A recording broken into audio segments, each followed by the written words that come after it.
আজকে first Times আপনি আমাদের অফিসে উপস্থিত হয়েছেন এবং আপনারও যেটা আমরা ব্যাকগ্রাউন্ড দেখলাম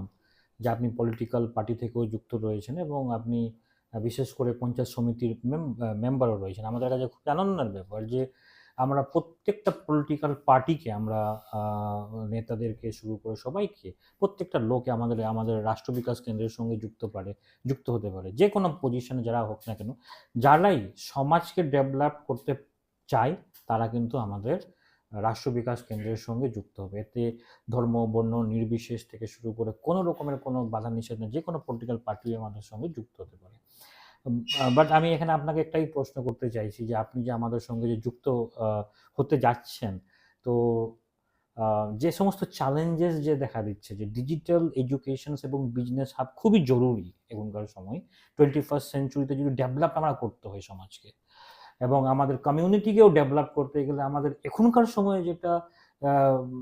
এডুকেশন প্রসেস আমরা যদি না দিই বাচ্চাদেরকে বা আমাদের সমাজকে, আমরা কিন্তু দেশের ওই জায়গাতে কিন্তু পৌঁছাতে পারবো না। যে আজকে আপনি ডিজিটাল এডুকেশনের ব্যাপার, রাষ্ট্র বিকাশের ব্যাপারে শুনে নিয়ে আপনার কেমন মতামত কি রয়েছে, আপনি আপনি যদি একটু আপনার অলচিকি ভাষাতে, আপনার সৌতালি ভাষাতে বলে দিলে কিন্তু খুবই ভালো হয়। নিয়ে যেটা রাষ্ট্র বিকাশ কেন্দ্র যে এনজিও নোয়া যাহা নুকু যেটা কামি হরা সারিগে আডি নাপাই এবং বর্তমান রে আর কি সে ভবিষ্যৎ আডিগি নোয়া যেটা ডিজিটালি শিক্ষা আডিগি জরুর আবো প্রত্যেক ওড়া ওড়া গে কিন্তু বাংখায় নোয়া যে বর্তমান যে পৃথিবী যদি আবো ডিজিটাল শিক্ষা যদি বাবুন শিক্ষা যদি বাবুন চিদা তাহলে পৃথিবী কিন্তু আরহᱚᱸ ᱚᱱᱟ ᱠᱷᱚᱡ ᱢᱤᱫ ᱫᱷᱟᱣ ᱟᱵᱚ ᱫᱚ ᱛᱟᱭᱚᱢ ᱨᱮᱜᱮ ᱵᱚᱱ ᱛᱟᱦᱮᱱᱟ ᱟᱨ ᱦᱚᱲ ᱛᱚ ᱦᱚᱲ ᱫᱚᱠᱚ ᱞᱟᱦᱟ ᱪᱟᱞᱟᱜᱼᱟ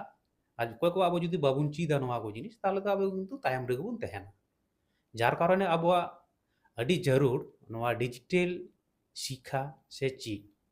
যেমন বিভিন্ন রকমাᱜ যেমন মেনা হয়তো সাধারণত ফেসবুক ইউটিউব হোয়াটসঅ্যাপ হয়তো নোয়া কো আবো তো নিয়ে কো গিবুন বাড়ায়া মানে প্রায় গি হয়তো আর নোয়া কিছু যে মিটেন অ্যান্ড্রয়েড মোবাইল তে আয়মা কিছু হয়তো রুজি রোজগার হুᱭᱩᱜ ᱥᱮ ᱟᱭᱢᱟ ᱠᱤᱪᱷᱩ ᱪᱮᱫ ᱜᱟᱱ ᱢᱮᱱᱟᱜ ᱱᱤᱭᱟᱹ ᱠᱤᱱᱛᱩ ᱟᱭᱢᱟ ᱜᱟᱱ ᱜᱮ ᱟᱵᱚ ᱫᱚ ᱠᱤᱱᱛᱩ ᱵᱟᱵᱚᱱ ᱵᱟᱲᱟᱭᱟ ᱛᱚ ᱱᱚᱣᱟ ᱠᱷᱚᱡ যেটা রাষ্ট্র বিকাশ কেন্দ্র নুকুয়াᱜ চিন্তা ধারা যে নোয়া কো ব্যবহার মানে নোয়া চেতানতে মোবাইল চেতানতে যাতে আয়মা কিছু নোকা ডিজিটাল চিট কিংবা ননে কো যেন কিছু রুজি রোজগার হো যাতে হুᱭᱩᱜ অনকানা আয়মা কিছু কোর্স মেনাᱜᱼᱟ নোয়া এনজিও খoj উনকু বিনা পয়সাতে কো চিট আবুনা সে আতু আতু ওড়া ওড়া